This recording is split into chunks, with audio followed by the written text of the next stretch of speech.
because I had affirmations with my daughter. Yeah. And so I put those affirmations in there to, give them something that they can take away from the book. Mm-hmm. And so, if it's, I'm smart, I'm beautiful, I am fearless, I am handsome, I am smart, I am fearless, Yeah. just something every day that Yeah. I started teaching her to say, to impart, because again, our children need to see Definitely. that. Yep. Yeah.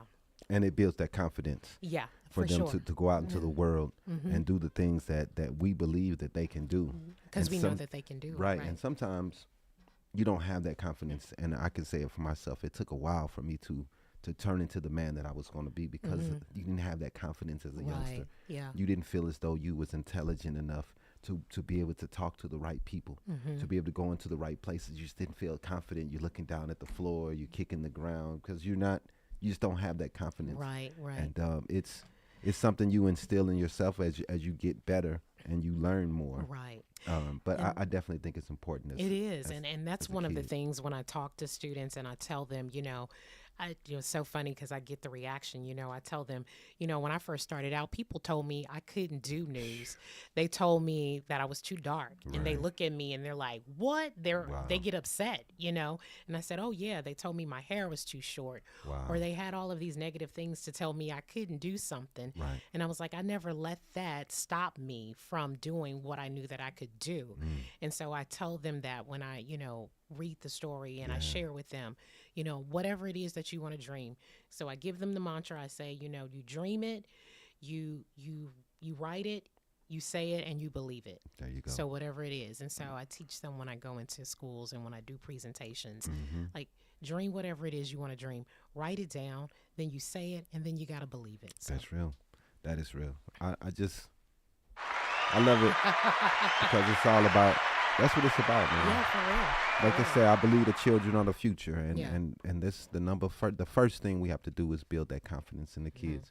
So let's get you to read a couple of a little bit from the book, for we can get a kind of idea of which way you're going with the book. Okay, so here we go.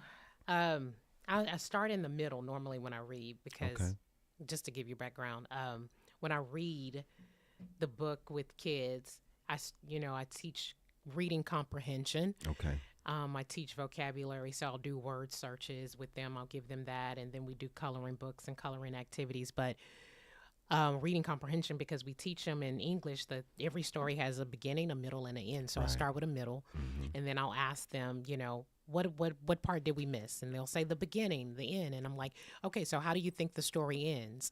And they kind of I let them give me some scenarios on what they think will happen. And then I'm like, well, you got to read the book to find out.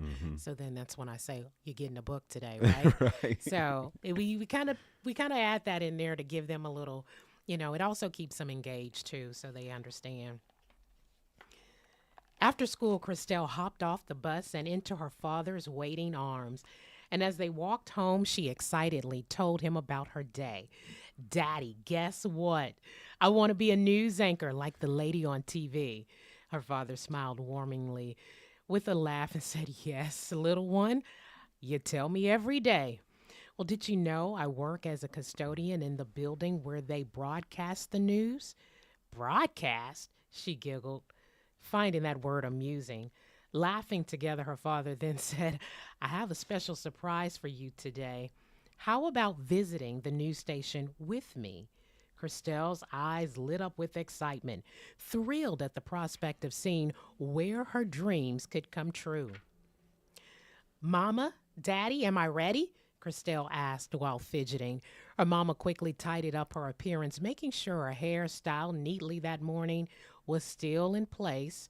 She slipped a snack into Christel's book bag with a smile. Remember to mind your manners, she said softly. As they approached the news station, Christel's eyes grew wide at the sight of the towering building. It was much larger than she had imagined, reaching up to the sky. She felt a flutter of excitement. Inside, the building was just as impressive, with the people bustling about. When they reached the 26th floor, Christel clutched her father's hands, with her heart racing with anticipation and a bit of nervousness. Her father smiled down at her. All right, here we are. Let's push the cart together, he said, guiding her through the busy news office. The wheels of the custodian cart squeaked slightly as they moved. Christel looked around in awe at the lively atmosphere of the newsroom as their day neared its end. Wow. Yeah. I like it. And I definitely we have to get one for my little one. Yeah, I was gonna say I gotta get you guys. Yeah, one. we don't have to get one because I she's already interested in it anyway. So I just want to get. I think she would love it a lot. Yeah, she looked at my character on my shirt and she's like, "Who is that?" Right. She loves it. So great. I know that dreaming big is a big part of the book and putting in dreams. So how did you feel when you became a journalist and you felt like your dreams came true? Was it a situation of don't meet your dreams is not the line that you wish that it would be, or was it just a little tougher than you thought it would be? Yeah, it was definitely a little tougher than what I thought it was going to be. There were moments I got discouraged. I think the biggest thing, I had an open mind. I used to tell people this story when I worked as a production assistant. True story. I worked as a production assistant. I would go to work dressed as if I was a news anchor. And the story behind that was there used to be like a table where, people bring in food in the newsroom and they would eat stuff. Right. And I would just be like, okay, if everybody ate something at this table and somebody got sick, I was going to be ready to be on the desk. So I was going to be able to take over. But that was my mindset. Like, I was just like, any opportunity, I was just hungry for that opportunity to do it. And so I dressed to the T. And people be like, why are you coming in dressed in a suit and all you doing is running scripts to the... Right. Hey, because if anything happens, I want them to be like, she ready, let her go. Even though I knew that wouldn't happen, it was just like that mindset of, I got to be ready. And then... I took a job as a producer, and I took that position because I was like, I wanted to have an open mind. Right. I used that as the gateway, and it ended up making me a stronger writer. Okay. Because I had to write first, okay. And then learn the art of writing to video that I shot or whatever it was. So being the producer actually helped me out, even though that's not what I initially wanted to do. I took that producer job, and then that kept opening the door. Yeah. Like, I nailed it as a producer, and then they were like, okay, I'm gonna give you an opportunity to be a reporter. Okay. Then I started becoming a reporter, and then they gave me an opportunity to fill in. And I was like, I gave myself like 3 years I was gonna be an anchor. Wow. And I did it like 2. Wow. So setting goals. Yeah, I set that goal in place, and I was like, I'm just gonna do the best at what I'm told to do. Then I'm gonna shoot my shot when the time gets right. And that's what happened. They asked me to fill in, and then they were like, we gotta hire somebody. And then I was like, why are you gonna hire somebody? I'm already doing the job. Right. You're not gonna find anybody better than me. Right. So give it to me. So and I shot my shot, and they gave it to me, and that's how I ended up doing 5 o'clock news. It was on from there. Goodness. And where were you at then? So I was in East Texas. I was in Lufkin, Texas. That was my first on-air television market. Wow. So is that a smaller town? It was a smaller, very small. You blink, you'll miss it. People mostly associate Lufkin because some of the best football players come out of there. Dez Bryant from that area. Yeah. So. But yeah, East Texas. So that's where I started. East Texas. I think I know Tyler. I've been to Tyler, Texas. Yes, Tyler. Yeah. I've been to Tyler, Texas a couple of times. I had a good time out there. Yeah, that's Patrick Mahomes' area. Tyler, really? White I House. didn't know that. Wow. That's him. Yeah. Wow. So that's all East Texas. So that's where I started out. That's amazing. And just to have the confidence to be able to come in and like you said, you dress the part that you want. For sure. When you want a part, and you want to do something, you dress for that part. Yeah. That's what people gotta understand. If you want to be the anchor, dress the anchor for that. When they can see you, they see you and they're like, okay, that's the person there. Gotcha. So what was your daughter's reaction to seeing your book and seeing everything that you're trying to do with the dreams and everything? Yeah, she absolutely loves it, and she was like, Mommy, I am so proud of you. There was moments where she even cried because she Wow. was just so proud of Yeah. me. And I'm like, gosh, kid, like, why are you doing this to me?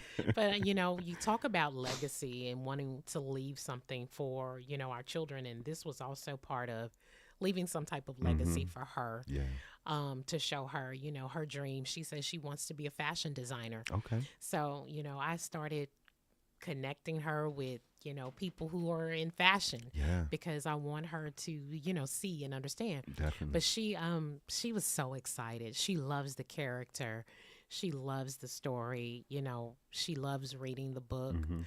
um and she's so super, so super supportive of me. And I'm like, wow, but Yeah. she's so proud. That's exciting. It So, is.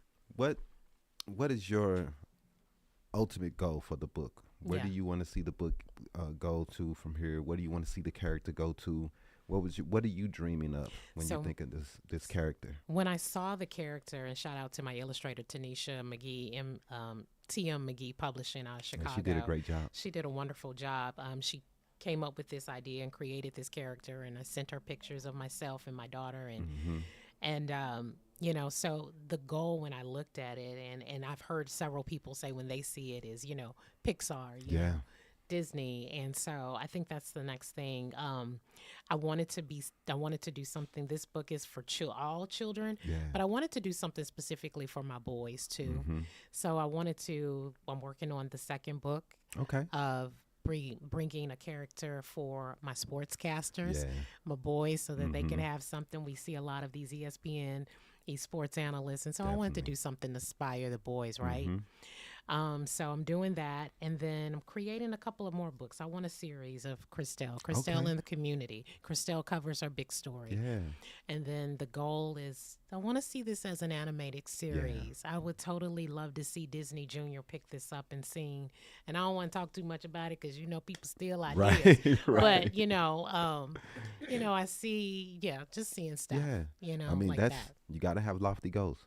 Yeah, You know, yeah, you if you don't see yourself at the max, then you're not going to make it there. yeah, So that's to me that's the ultimate, and I would love to yeah, see the character in that place yeah. because that's what you want to see, man. We want to see our kids see other people on TV that look like Mm-hmm. them Yeah, doing things that's different. yeah, Not everybody's into TV, and to yeah, be a broadcast journalist is a big deal. You yeah. see a lot of people, and the city is looking at you Mm-hmm. to guide them through what's going on through the day. Yeah, and So it's so great, and it feels so good because when I go into schools and people are like, the kids are like, "Wow, that's what you do. You on yeah, TV?" right, They're like, "And you're here with right, us." right, Like, how does they really? It's like so amazing to see their interaction hmm, and their love and the questions that they have for yeah. me. So it's really great. Yeah, man. It's inspiring. Definitely. So finally, for parents and teachers who may be considering adding Christel's Bell breaking news Mm-hmm. to their collection, what do you hope that they share with their children when they're Mm-hmm. reading this book with them? Yeah, so I want you to just share the importance of dreaming, having goals, believing in yourself, Hmm. um, and dream big. Don't let anyone tell you you can't do something. Yeah, I think that's the biggest message is dream big. there you go. Yeah.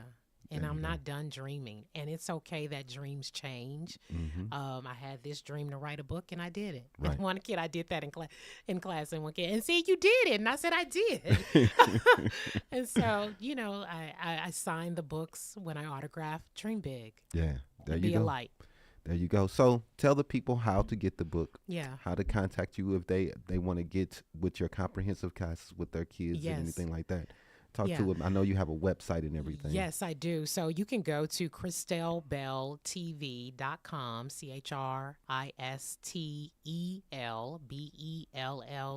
ChristelBellTV.com. You can message me and send me a message and tell me if you're interested. I can Hmm. come out, do presentations. And then also, the book is available on Amazon as well. So you Oh, can okay. just put in Christel's Breaking News, and it's available on Amazon. And yeah.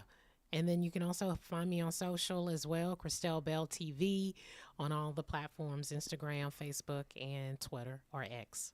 So right now, what are you doing on ABC 15? I know you have a certain. Yes, so I just took on the role of the Let ABC 15 Know consumer There you go. investigative team. Investigation. Yeah.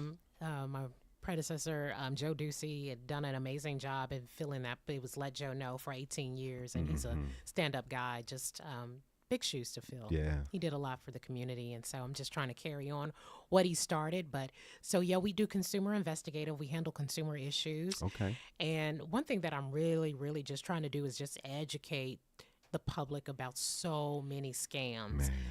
We get so many emails about scams and people, just one step away, scammers take everything out of their bank account and they're homeless.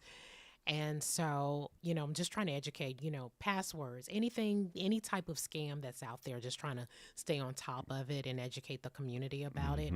But we go after businesses that are not doing, I got to do a door knock on Monday, looking for a company that hasn't done right with a contractor issue. Wow. So, yeah, I love it. It's impactful and so many people need help. And so I'm just kind of grateful that I have this opportunity and this platform to help. And we just wrapped up last week our On the Road event where we were at Tempe Marketplace and we had about 30 consumer attorneys, legal advocates, representatives from the Register of Contractors and the State Bar of Arizona to provide free legal advice for the community. So they had about 10 to 15 minutes of legal advice for free. And you walk into a lawyer's office, you automatically gonna have to drop about $300 minimum. Definitely. But just to get like 10 to 15 minutes free legal help, whatever your issue may be, people were ready. So it was great. It was a great event.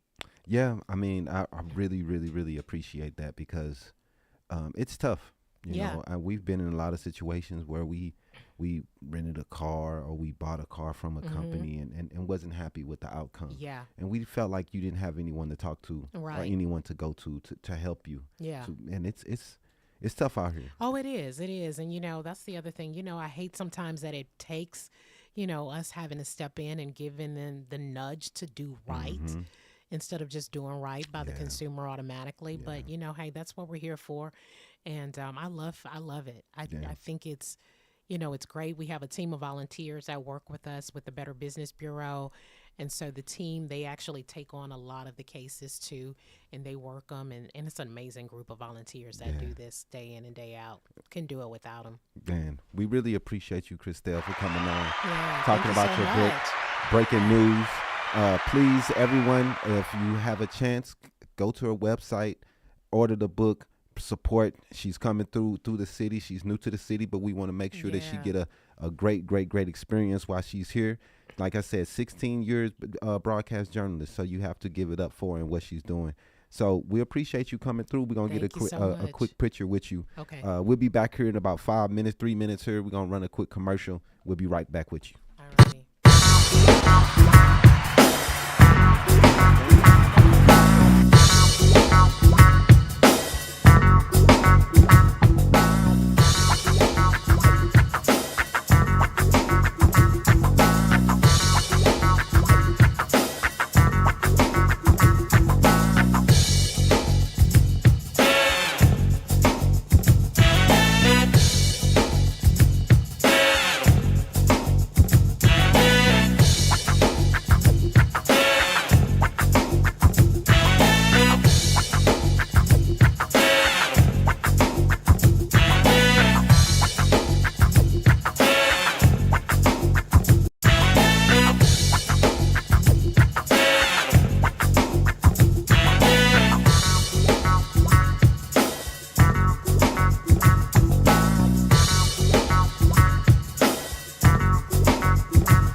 And now, this week's Habari News Weekly with Damon Dipling Ellison.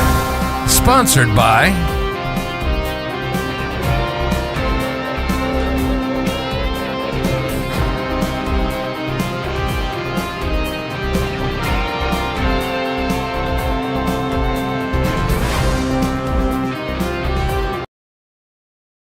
to Habari News Weekly, brought to you by Habari Entertainment. I'm your host, Damon Dipling Ellison. I'm joined by Aisha Rowan to bring you the latest updates and insightful discussions on the most pressing topics of the week. What do we got? Oh, man, a lot went on this week. This week, Malcolm X's family is going after the federal government in a new lawsuit. Wow. They are alleging that the feds played a key role in the civil rights leader's 1965 assassination.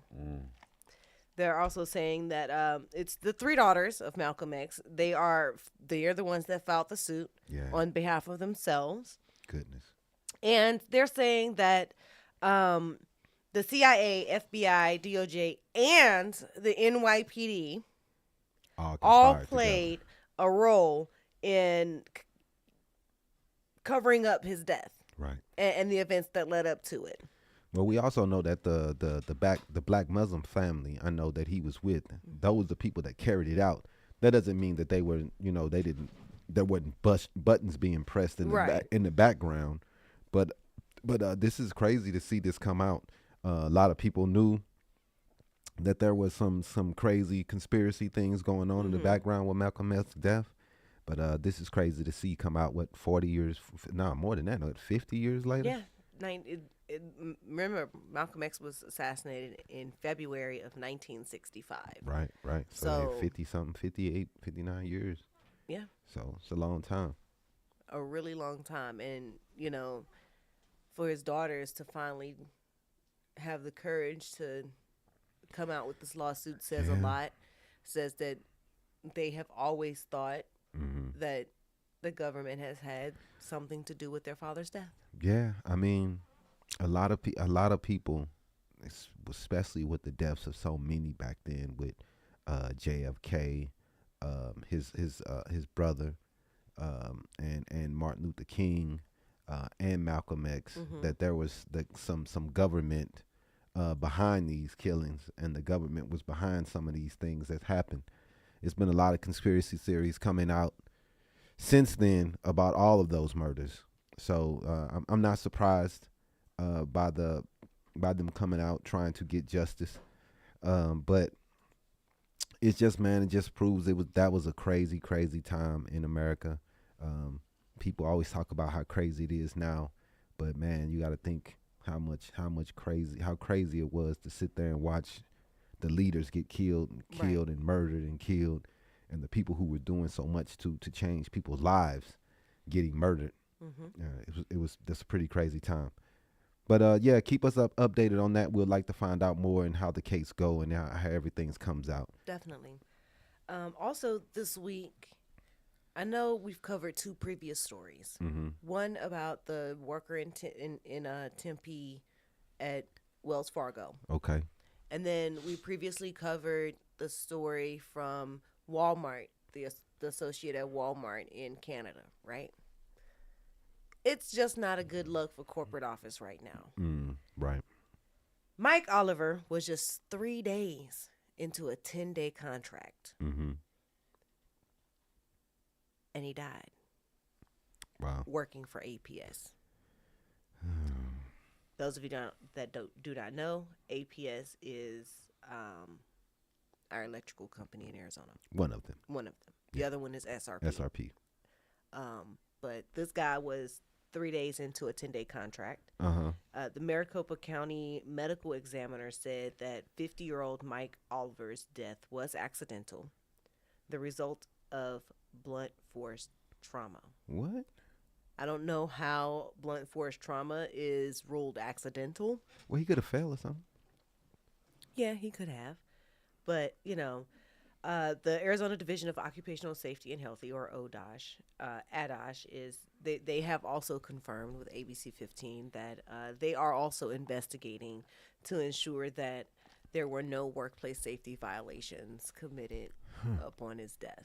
So did they find him immediately? Was people with him, or was he on premises for a That's the while? thing. According to his wife, she saw him off to work that morning, talked to him a little bit. They had a text conversation throughout the day. Right. Hey, what are we going to do for Thanksgiving? Are we going to do brunch? Things like that. You know, Right. just a little banter between a couple as they would throughout the day at work, right? And then she says a little while later, she got a call and the coworker said that there had been an accident. And, you know, she said, like, oh, okay. And, you know, that was the end of the phone call. So she assumed that maybe, you know, he broke a leg or an arm or something like that. And the accident really wasn't that severe.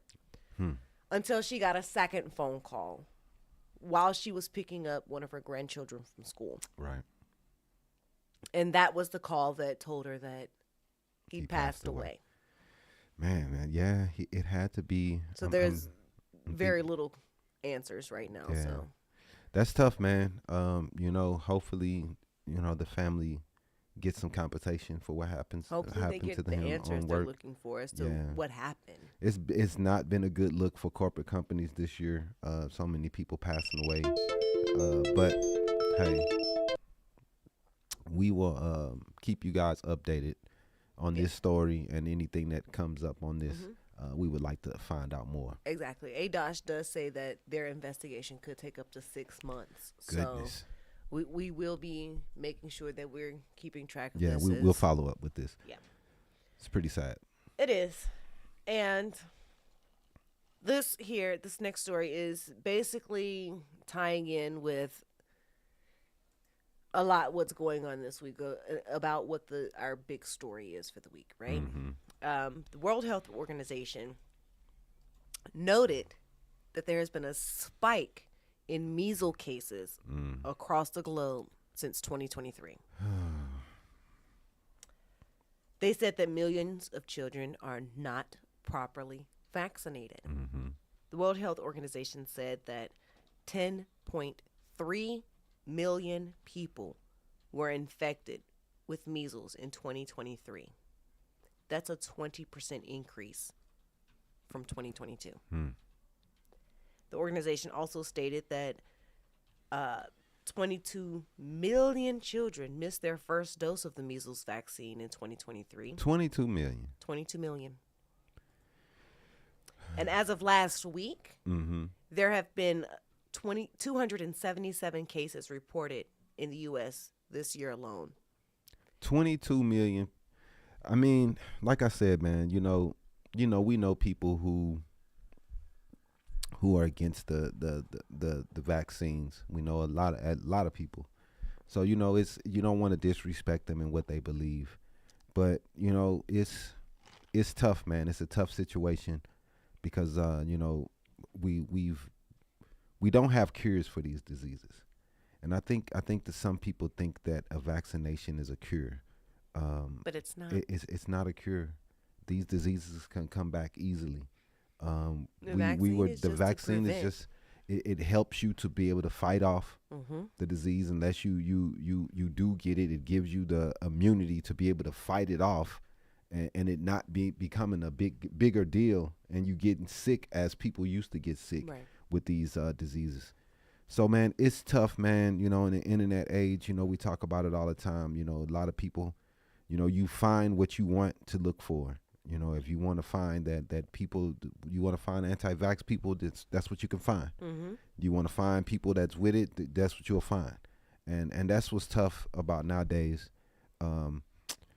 I don't know, man. I mean, seeing the mumps come back and the measles come back and people starting to get these diseases that we pretty much had alleviated out of the environment, and to seeing them starting to come back because people don't believe in the medical system, it's tough, man. And we got this Robert Kennedy Jr. coming in, and he's another one stoking the fires of anti-vaccination and that the vaccines are killing the kids or are giving them autism and other crazy things. The benefits of eradicating these from our everyday life. Polio, we don't have these things anymore. I don't know why people want to bring back a situation where these things come back. I mean, I listen to the doctors. Right, I mean, I'm not going to fight them on. Exactly. If I really believe that I need a second opinion, I'll go get that. But I'm not a doctor, so I don't understand how a lot of these people fight against it. And I mean, it's their business. But in the long run, the country's going to suffer as a whole without everybody start making this decision to not get vaccinated. I don't know, man. What amazes me is that the people that are so against vaccinations fail to realize, or probably they just don't care, that they are vaccinated. Their parents vaccinated them when they were children. Yeah, most of us are vaccinated. And anyone who really went to school was required to get vaccinated. yeah, Exactly. I mean, you're right. And right now, with the school age vaccinations going around, usually it's been about 97%, right? That all kindergartners have all of their vaccinations, right? That percentage has now dropped. It's at like 92%. And we need a steady 95% in order to prevent the spread of these deadly diseases. Yeah. And that's just not happening anymore. Well, I mean, you can't tell people anything. They know more than doctors. They feel like the chances of them getting something from the vaccinations instead of the diseases that they're protecting themselves from, they feel more important, that they think it's more important to fight against those things, autism and the things that might happen. It's a very, very small percentage of people that die from vaccination, but it does happen. It does happen, man. But my thing is thinking about it, like if your kid was given the vaccination and they passed away, if they would have ran into that disease, it still would have killed them.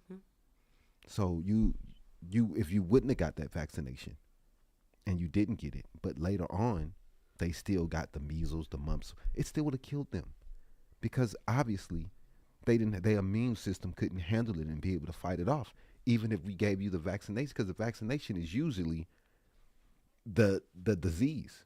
They're giving it to you for you can be able to learn, your body can learn how to fight it off.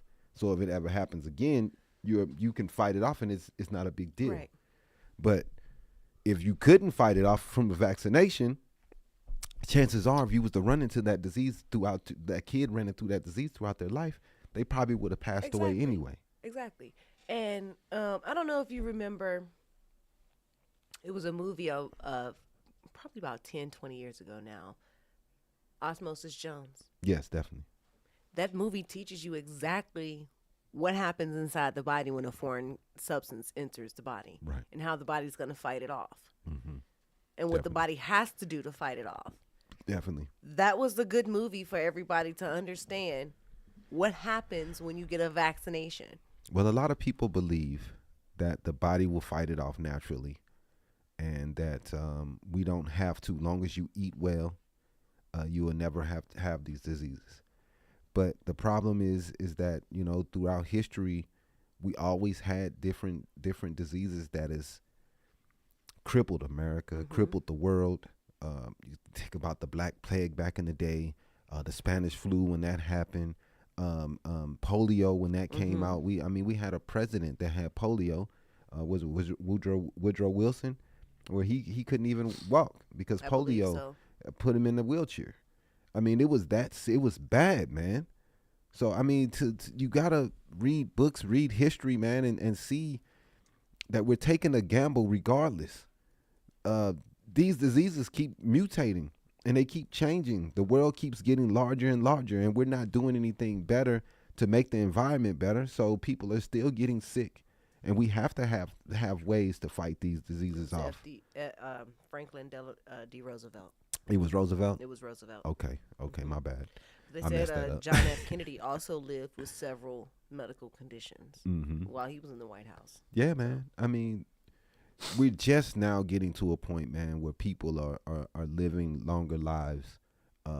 This is not something that was happening all the time. I know a lot of people think that we were living forever, but the average person was dying at an earlier age. Mhm. You know, we're living longer. Modern medicine is good. I don't know how people could be against it, man.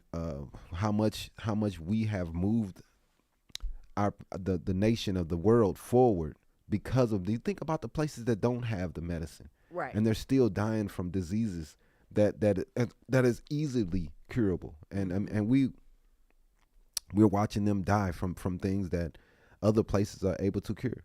So I don't know, man. If you talk to places like Africa and poor, not every country in Africa, but some of the poorer countries in Africa, they're lining up for vaccinations. They see the impact on their kids and their kids dying from these diseases. They're lining up. Right. You know what I mean? When they come out and they say, "Hey, because what is the one through mosquitoes that they get out West there?" Nile. Right, that's a big one out there. And when they come out and they say, "Hey, we're gonna have vaccinations for this," you know how many people lining up? Because they sick of seeing their kids dying. But since America doesn't see those ramifications, they don't see those consequences. They think it's a game. We're not like those third world countries because we have all these parameters in place to keep the countries safe from these things. And everybody wants to send us back to the Stone Ages. Yep. I just don't get it, man. And everybody just, do your research. Yeah, you can find whatever you want to find. But when we just look at the world, look at our nation. People aren't dying from crazy diseases, and cancer is one that we still, and that's even lowering. Mm-hmm. Some cancers are higher, but a lot of the cancers are going, like the lung cancers and things like that. We are figuring out how to combat these things. Right. So I don't know, man. I'm just with modern medicine, and I believe in it, and I don't understand people who don't. I mean, we're not doctors, so we're not experts in the field. No, We're not. hell no. We're not here to say this is what you need to do or this is how you got to do it. We're just here to say, like, hey, maybe the experts know what the hell they talking about. I mean, just going off what we've seen in history, it seems like they know what they're talking about. Right. But hey, man, everybody, the kids, a lot of people, they're home schooling their kid, so they don't have to deal with it. So that's fine, man. But hopefully, we're able to keep the percentages high, and we're able to keep fighting this stuff off, man. But I hope nothing bad happens from out this. But history tells us that it probably will be something bad that happens. Right. Exactly. You got anything else? All right. Let's go into the investigative story real fast. So Habari Investigative reports this week, man. We're just talking about some of the cabinet positions that's been filled so far. So good evening, listeners and viewers. Welcome back to Habari Live. I'm your host, Damon, and joining me as always is insightful and bold Aisha.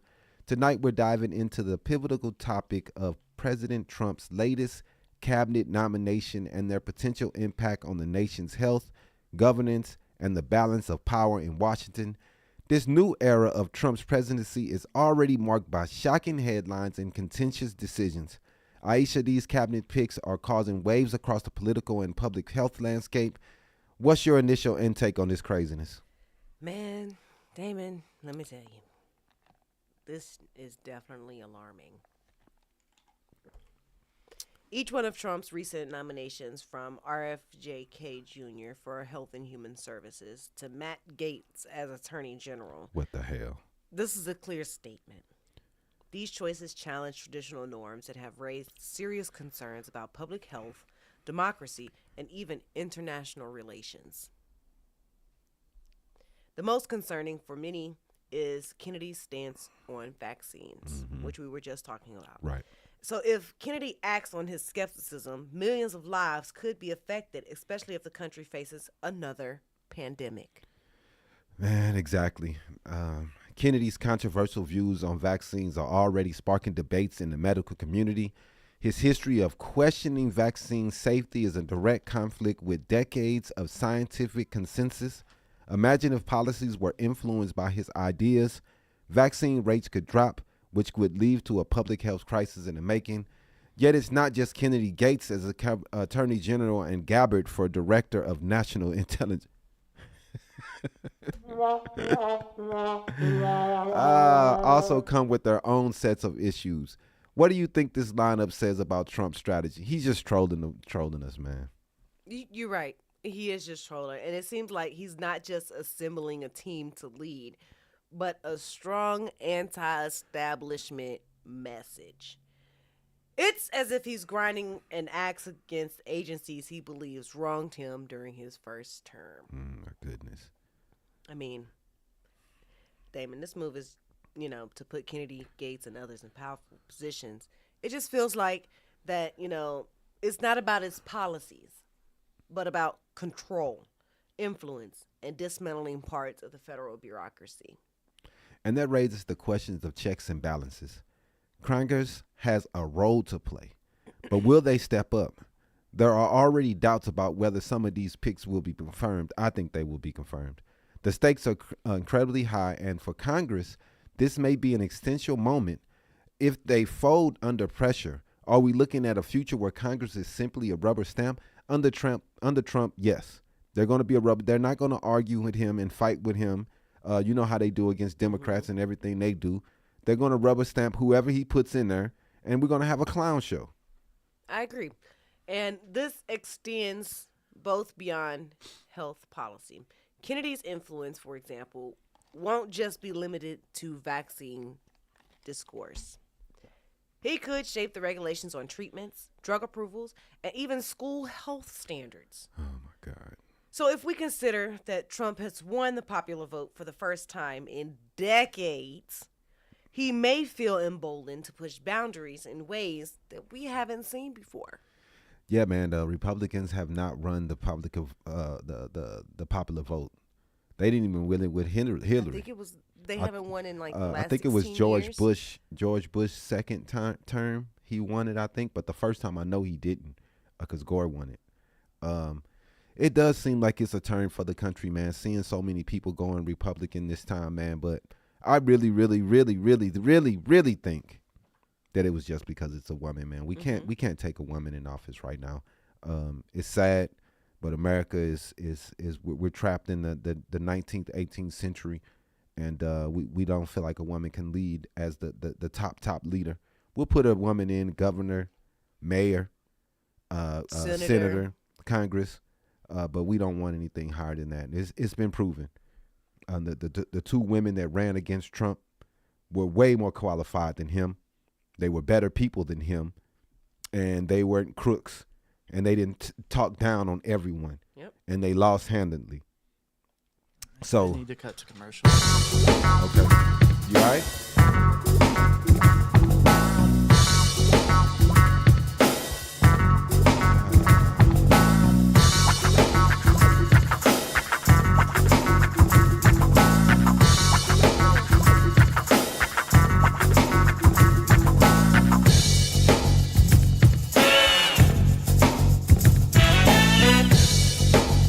You went poop?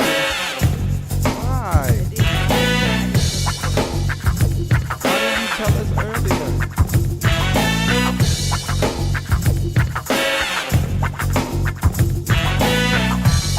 We're almost done. You hurry up.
Welcome back. Welcome back. So we were talking about some of the cabinet picks and selections that Trump has made so far, and how controversial they've been. I mean, they've been controversial. They were controversial his first term, and they're going to be controversial this time. So the response from the medical community has been swift and critical.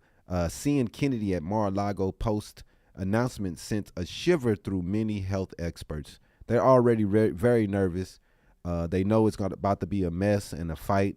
We see how Donald Trump treated Dr. Fauci and cut his advice off at the knees.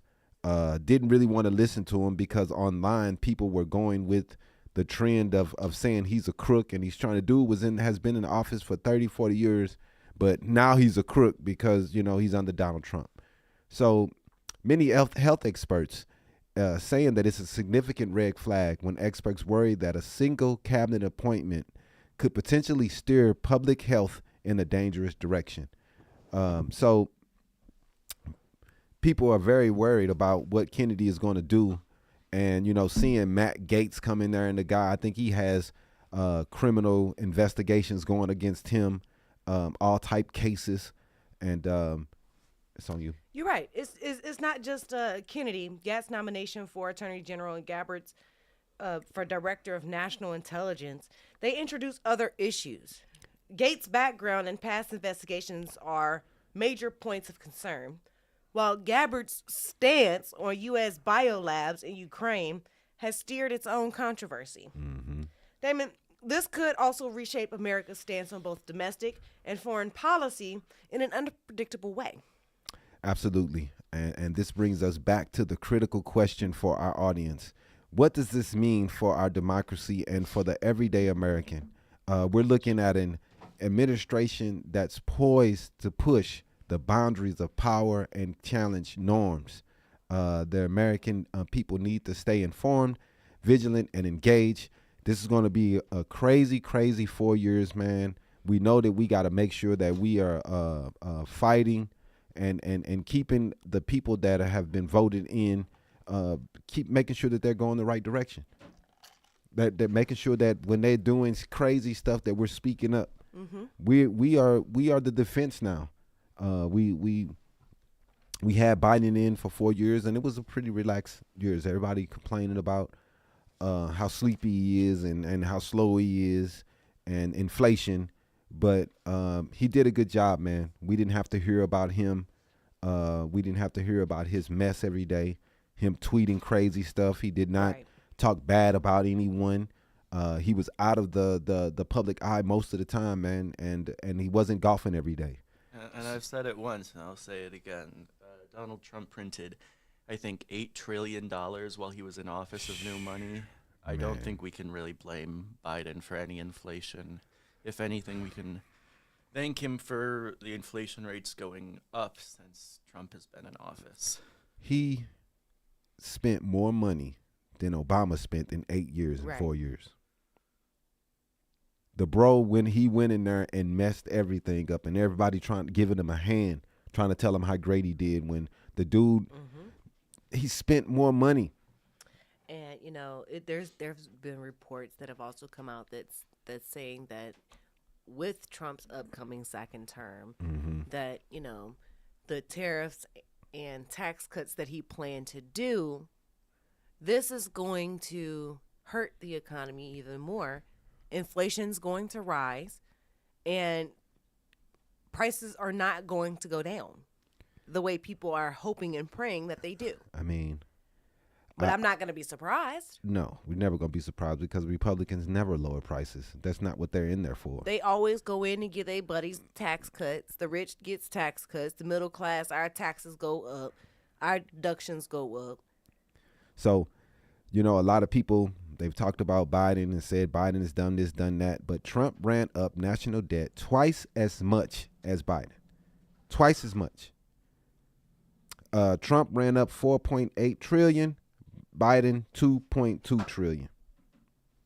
And we're going to sit around and talk about how bad Biden was because it's the narrative. Y'all falling for the Fox News narrative. Dude went in there and messed up everything he could, man. And we know it's going to be another 4 years of this. Him giving tax breaks to the rich, him doing everything he can to help his buddies, his rich buddies. It's not the middle class that he's going to help. He's going to hurt the middle class so much. Mm-hmm. And he's also going to hurt the lower income families by doing mass deportations. Because this is not going to help the economy. No, and just like we were watching yesterday, where the people who own farms, they're trying to turn to technology to try to fill the positions, the gaps, the employment gaps and labor gaps, because they can't find anybody to work on the farms. They're already talking about seeing the impact. They're talking about the Mexicans taking black jobs. Nah, man. Those are not jobs that black people are gonna fill. Nobody wants to work on the farm, man. Those are hard jobs for no money. Right. And let's not forget that our ancestors did it for 400 years. Man, and what they're going to do, they're going to cut these people out. They're going to deport all these people. Then they're going to be looking around asking who's going to do these jobs. It's not going to be me. So I don't know what they're going to do. Right. So, you could talk all you want to, but these are the people that's filling our labor force, and they're hardworking people. And to act like their contribution is nothing is disrespectful, I believe. It is disrespectful. Thank you, everyone, for joining us for this discussion, this critical discussion. We'll be keeping a close eye on developments and how Congress responds in the weeks to come, and how Trump fills out his cabinet. Stay tuned for more analysis and updates here on Habari Live. Yes, sir. All right, man, let's go ahead and do... let's do the hot mess. Habari Sports Hollywood Hot Mess with Aisha Rowan. Sponsored by no one. No one. But if you would like to sponsor us, please email us at info@habarientertainment.com. Yeah. You can also visit our website, habarientertainment.com. Yeah. This week's hot mess was a Frontier Airlines passenger. Or maybe it was just the airline itself. Okay.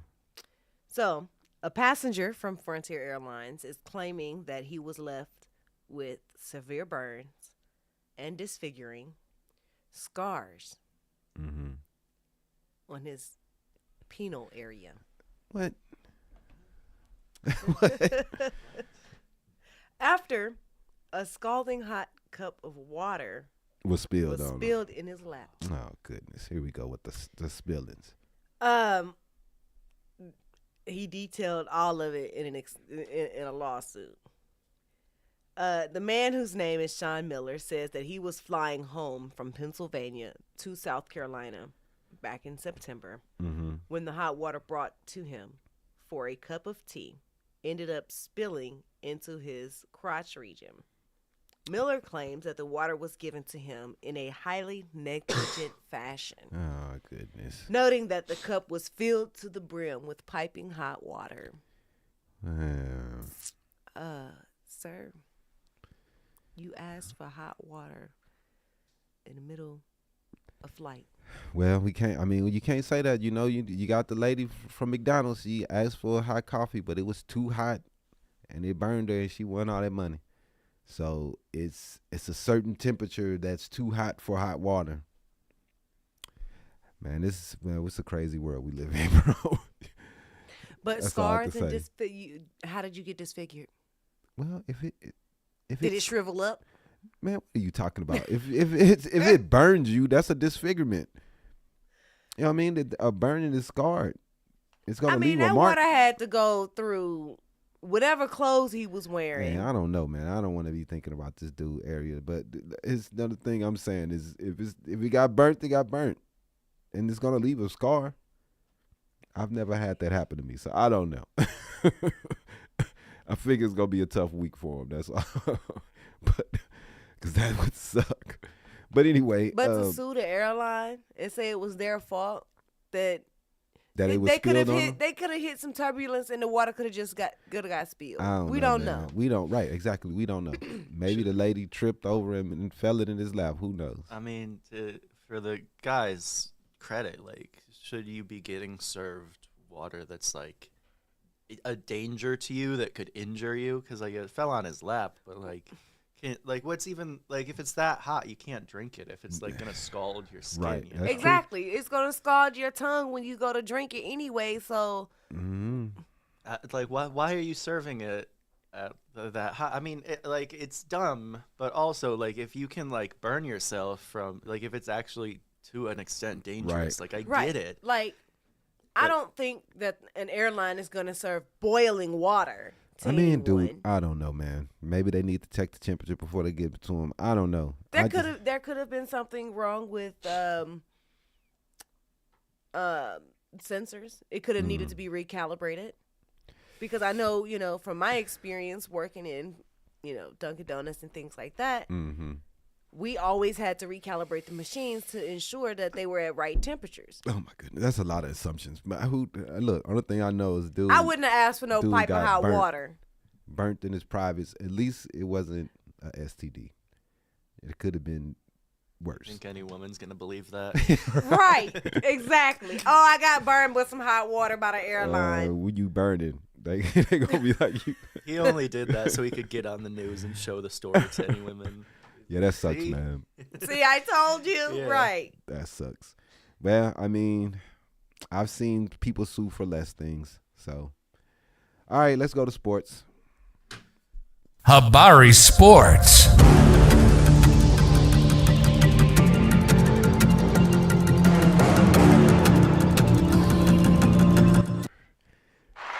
Yeah. Did you watch that whack fight last night, anybody out there? I hope not, because I heard it was, I didn't watch it, man, because I already knew it was going to be terrible. Dude is 58. Like, what do you think he's going to do out there? Get his ass kicked. Well, I mean, I think they had some things that because I think it was an exhibition that they wanted to act like was a real fight, but it really was an exhibition. So I think they was like, hey, we're not going to try to kill each other. So I think that dude, it was a couple of times he probably could have hurt Mike, but he held back. So They were saying it was a couple times that Mike could have knocked him out too. I don't know, man. I heard that past the first round, it wasn't that great. Yeah, well, because I mean, I watched it. I'm a pretty decent fan of boxing, and he came in with a leg injury. He had a knee brace on, and he just wasn't like, he couldn't keep, because like Jake Paul's wingspan is so long. He didn't have the cardio to get close, Right. and from that distance, all he could do was get punched. But for a 60-year-old, right? Like, he did really good. He lasted 8 rounds. Like, That's crazy. Yeah, no, like, he fought for 16 minutes, a professional boxer at 68. Like, I think we should be giving him credit. And, like, it was a very, like, it wasn't like a big, like, everybody's, like, bleeding all over. Like, it was pretty tame. But it was still hard watching, like, especially when he goes to the corner at the end of the round. Like, just seeing him breathe and the faces he was making was tough. Yeah. You know he's 60. Yeah. So your body is not built to take that type beating anymore. And he's a great fighter, man. But a lot of people were booing because they wanted more from the fight. But I don't know what you expect from a fight when this was just a way to just bring in crowds and a way to just sell boxing and sell the fighters. And I hope that, what is it? What's his name? Jake Paul. Yeah, or is it Logan? It's Jake. It was Jake. All right, so he needs to go fight some real fighters, man. Yeah. He has to stop playing around. No one's ever going to take this guy serious. Man, we want to see you go in and we want to see you fight some real fighters, bro. Fight your way up the ranks. This what you're doing to me is everybody's taking you as a joke. And you hear people talking online, they're like, it's like WWE. So no one is really respecting your game and what you're doing in the fight game, bro. They think that you're a joke and that you're just an online joke. He So drove out to the ring in a green Chevy wearing a sparkly suit with $1 million shorts that had the Monopoly Man on them. Wow. Like, it's WWE. That's Yeah. like, that's classic WWE showmanship. Like, Unfortunately, that's what it is, man. And boxing has became that now because you don't have that many big time fighters like you used to. Mayweather was the last one, man. He was the last big box office fighter. Now I can't think of anybody that's box office like that. There are some great fighters out there, man, but they're not connecting with the audience like a Mayweather used to. People hated Mayweather, so he rolled with that hate, and it sold tickets. People hoped to see him get his ass kicked. Right. You know what I mean? So they would pay to see him lose. But, no one else is really capturing the audience like that. And then we don't have any top-notch heavyweights anymore. That's why people will go see a Mike Tyson fight, because people want that feeling of 1988, 89, 90, 91 when dude was out there killing.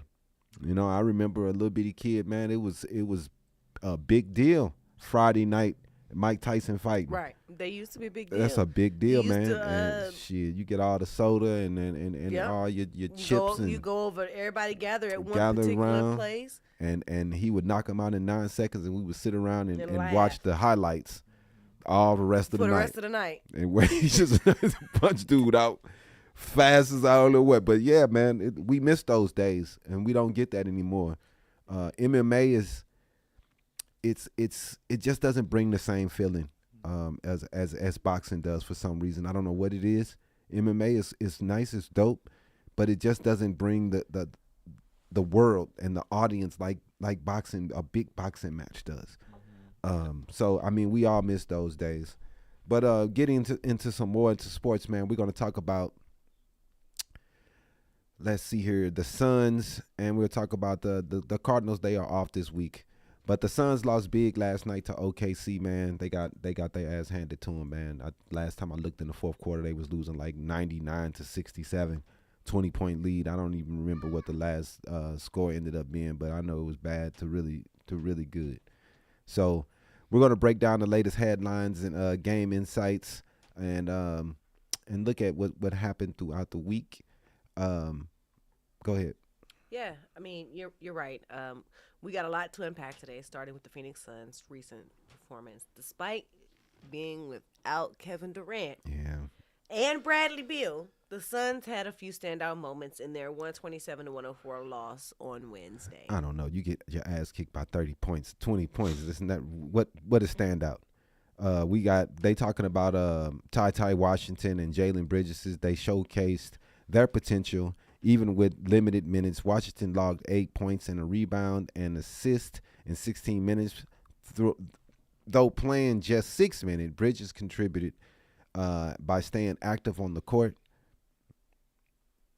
I mean, yeah, it was worth noting that Washington and Bridges are both two-way players, which means that they can float between the Suns and their G League affiliates, the Valley Suns. The Suns, with the current injury struggles, this flexibility is crucial for them. Yeah, man. I hope that we able to get healthy and get this stuff going fast, man, because I don't want to the year to be marred by injury. So hopefully we can get this going fast. The injury list is long. Durant, Beal, Grayson Allen, Nurkic, also limited, playing only 17 minutes before Budenholzer opted to rest him and as the game slipped away. But in those moments, Washington and Bridges, they did take their opportunity seriously. They played pretty decent. And, Coach Bud did recognize that post-game. He talked about Washington's growth and his commitment, mentioning that Washington's strong practice performances and G League games have not gone unnoticed. Washington's journey hasn't been easy, bouncing between Memphis to Minnesota and Houston, and even his stint with the Milwaukee Bucks. But through it all, he's shown his resilience. I mean, that's what you have to do, man. When you're fighting to get a spot, it's tough, and you have to go through the trials and tribulations and fight your way through it, man. And we love to see these guys coming up from the G League, getting their chance and making the most of it.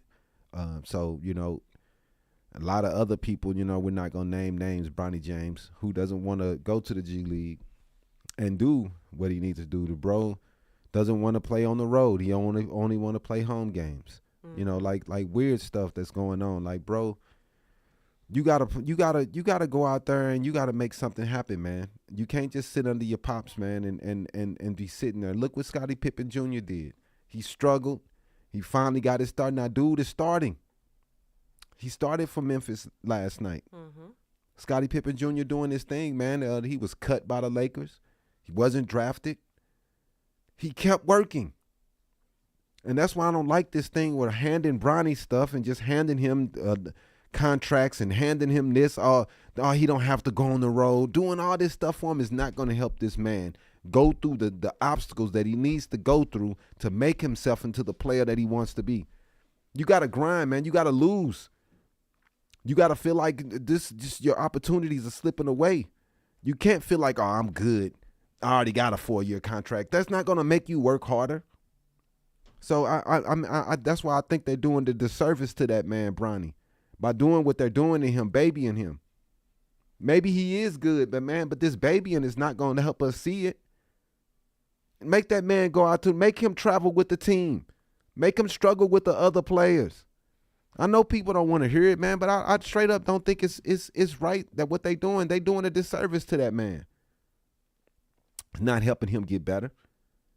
You know, it's just not doing it, man. You're right. So we have watched Washington's improvement. He's getting better at 3-point shooting. He's going from 23.8 in his rookie year to 33.3 last season. A testament to that, his humble reflection after the game. He says it just shows up the work I'm putting in is starting to pay off a little bit. Says a lot about his mindset, and that's what we're liking about the kid. Yep, and while Washington and Bridges showed flashes of potential, the absence of Durant and Beal has clearly impacted the Suns, and the team's ability to stay competitive until they return will be crucial. Can you move this a little bit? See, I got that square right there. What's up? The camera. It needs to be moved to the right, left. Yeah, you gotta just to cover the TV too. Yeah, Okay. because it's showing that back square. There we go. All right, so yeah, man. I'm hoping Durant gets healthy soon, man, because we're just having. It's just not looking good. We're not looking good without him. Beal, he's been up and down with injury the 2 years he's been here. He's not making me feel really confident about his health, man. Booker's been pretty healthy, but Durant and Beal, they are a little older. But it's not been looking good, man. So hopefully we can stay competitive until they return. It will be crucial, like you said. Speaking of challenges, though, another story out of Suns camp is making waves. A former Suns employee, Andrea Trishkin, has filed a racial discrimination and retaliation lawsuit against the team. The case alleges the significant misconduct within the organization. Yeah, Damon Trishkin, who was manager of the Diversity and Equity and Inclusion, claimed she witnessed not only racial discrimination, but also potential financial and sexual misconduct by other employees. She worked with the Suns for about 10 months from September of 2022 to July of 23. Yeah, that's serious, Aisha. Trishkin had previously filed a complaint with the U.S. Equal Employment Opportunity Commission and the Arizona Attorney General's office, which was dismissed. Despite this, she is now pursuing $60 million in damages through the courts. Sorry about that. The Suns senior VP of communication, Stacey Mitch. Mm-hmm. She responded stating that Trishkin's claims lack merit and that the organization is confident the courts would agree. Well, I mean, they already threw the case out once, the Attorney General, so I mean, you can't say for sure that doesn't make her incorrect on what she's saying, but it does make it look like it may be a little flimsy. This case could have significant implications for the Suns' reputation, which has already took a hit from the last owner. They try to move past the prize controversies. It's a reminder that while on-court performance is crucial, what happens off the court can be just as impactful. Indeed. It'll be interesting to see how both of these stories, Washington and Bridges' growth and Trishkin's lawsuit, play out in the next few months. Yeah, most definitely, man. So let's go ahead and go into the comic book corner and we'll get up out of here, man. But stay tuned, Suns fans. We'll keep you updated with all the news with the Suns and the Cardinals, but they just off this week. Comic Book Corner.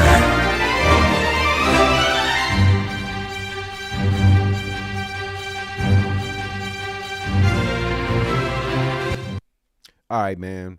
We're going to talk about the Thunderbolts here for a second before we get up out of here. The trailer did drop this week online after a month-long frustrating delay. What are your first thoughts on it? Did you see it?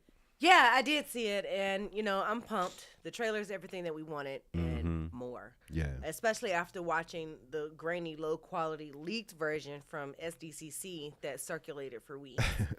Now we've got to see it in full HD with crystal clear audio, and it did not disappoint. The action, the lineup, it's got everything. But the big question is, can it deliver without these iconic marquee heroes? Yeah, I'm so sick of people crying about Marvel, man, online, dude. It's nothing but negativity, man. But the $1 million question, the Thunderbolts movie is shaping up to be Marvel's answer to DC's Suicide Squad, but minus the bomb collars. We see a team of anti-heroes coming together under the supervision of Julia Louis-Dreyfus, Valentina Allegra de Fontaine, who she's playing, who's basically a dark shadow world Nick Fury. And oh man, did she nail it in the trailer? I thought it was pretty dope. You're right. She really did. And let's talk about the team. The roster is stacked. You got Yelena Belova, who's played by the incredible Florence Pugh. I suck at names, pronunciations. Oh, goodness, what's going on? But this leads to be the leading charge, which is a smart move, considering that her charisma and her fan favorite status. Sebastian Stan's Bucky Barnes is also back, and it seems that he'll be playing a significant role, but Yelena's clearly running the show now. Yeah, that scene where Yelena throws a knife and it ricochets off multiple targets before returning to her, pure gold. And every clip with Bucky in action had me on the edge of my seat. It's a mix of humor, sharp dialogue, and that gritty intensity we haven't seen in a while. The chemistry between the team looks promising, especially with the likes of Red Guardian and U.S. Agent bringing their own unique dynamics. It's going to be a good show. Right. And let's not forget Ghost and Taskmaster. Now, I have to admit, I did double take on those two costume designs. They're interesting, but I'm curious, who is Taskmaster now, post Black Widow? And could this be a major reveal waiting for us in the film? Yeah, that's a great point, Aisha. The trailer hints at some big plot twists with Sentry played by Louis Pullman after Stephen Yeun stepped out. We're set up for a formidable showdown. Sentry's presence suggests the stakes are high, and a character like him could easily steal the spotlight as a chaotic, all-powerful antagonist. Definitely. And while the movie's release isn't until May of next year, this trailer has reignited fan excitement for the MCU. Sure, it doesn't feature Spider-Man, Deadpool, or Wolverine, but that's not really a deal breaker here, right? The tone feels fresh. The humor lands. And if the actual movie holds up to what we're seeing in the trailers, this could be a sleeper hit. Yeah, Marvel's box office has been hit or miss lately, but if the Thunderbolts delivers, it could be the shot in the arm the MCU needs. We've got anti-heroes, a fresh narrative, and plenty of twists. I'm cautiously optimistic about the movie. So we'll see. But, for those of you that are wondering if you need to brush up on your Marvel lore, you might want to revisit Black Widow, Ant-Man and the Wasp, and Falcon and the Winter Soldier. The trailer hints that the film won't spoon feed you backstories, so a little refresher could help you guys go a long way. Yeah, it definitely may. You did say Black Widow too, right? Mm-hmm. Yeah, Black Widow, Ant-Man and the Wasp, and Falcon and the Winter Soldier. Mm-hmm. All three of these movies are going to tie into what we're going to see with the Thunderbolts. And it'll tell you the backstory of the characters that's in the movie. So that definitely, man, those are ones that you want to watch. But the way they're setting stuff up, you don't even have to watch anything. You should be fine just going and watch the movie. So we're pumped to see it coming. And I think it's what time next year, I think it's February or something. May. It's the one. No, the February 14th is February 14th. That's the Captain good America Falcon movie. So this will be a little later in the year. I'm I'm thinking Thunderbolts is gonna probably be somewhere around November, December release. Let's see. Of next year. I think so. Yeah, it's gonna be either a summer or winter release. Let's see. No, it's May 2nd. I said summer. Oh, goodness. So, yeah, May 2nd, it'll be coming out in IMAX. It was previously scheduled for July 26, 2024, December 20th, and July 25th. But now it was set for May 5th, but they changed it for May 2nd, finally. So, yeah, man, we should be pumped for this one. I think Marvel, it's headed in a good direction, man. A lot of people are still complaining, but I don't care, man. I think it's good. We don't have to have the same characters over and over and over. It's good that they've moved to different characters and these people are crying about it, but who cares? I like what they're doing with the Red Hawk and the Falcon. A lot of people are crying about Falcon being Captain America. I'm so sick of hearing about that. It's just dumb, man. And then they always crying, oh, it's not like the comic book, but then this dude was in the comic book like that, and they still crying. So that's what lets you know that they really don't care about comic lore. They just like to complain, especially when they see somebody they don't like, a woman or a man playing a position they don't really like. They go really in, man, and it's whack. I hate the environment of MCU right now and all these haters that's in there hating on Disney just because they hate them and hating on anything that's different. But thank you, everybody, for watching today. We really appreciate it. We had Christel Bell come on and talk about her book, Breaking News. Go make sure you guys check that out. And also keep yourself updated, man. Watch the news. Watch what's going on. Stay tuned in, and we'll keep you updated through what we think happened out through the week. Next week, we'll be here at 11 o'clock. Do you know who we have for next week? Let's go see. Because I think these next couple weeks are going to be our off weeks, and they are. So we won't be back until December 7th. This is our last week for 2 weeks? This is our last week for 2 weeks. Oh. So December 7th, we will be back. It's just holidays and season enders, so we're taking our breaks. But if we're bored, we might come in and do something. Yeah. Who knows? I'll be sitting at home doing nothing. I'm on vacation next week after next. So if something big happens, we'll come out. But usually we take these last 2 weeks of November. These last 2 weeks to sit back and chill and spend time with family. And then the last 2 weeks of December, we'll also be taking those 2 weeks off as well for holidays as well. Yeah, those are the times that we're off. We usually hear it all through the year, man, every week. But we finally at the end of the year, we usually take about a month off just to chill out. But like I said, if anything top story happens that we feel as though we need to come and talk about it and get it off our chest, we'll come speak to you guys, talk to you guys, and let you know how we feel. If you want to, you can send us questions via info@habarientertainment.com. You can always call in too if you feel comfortable. And then when we come back on December 7th, we will have Happiness and Heals.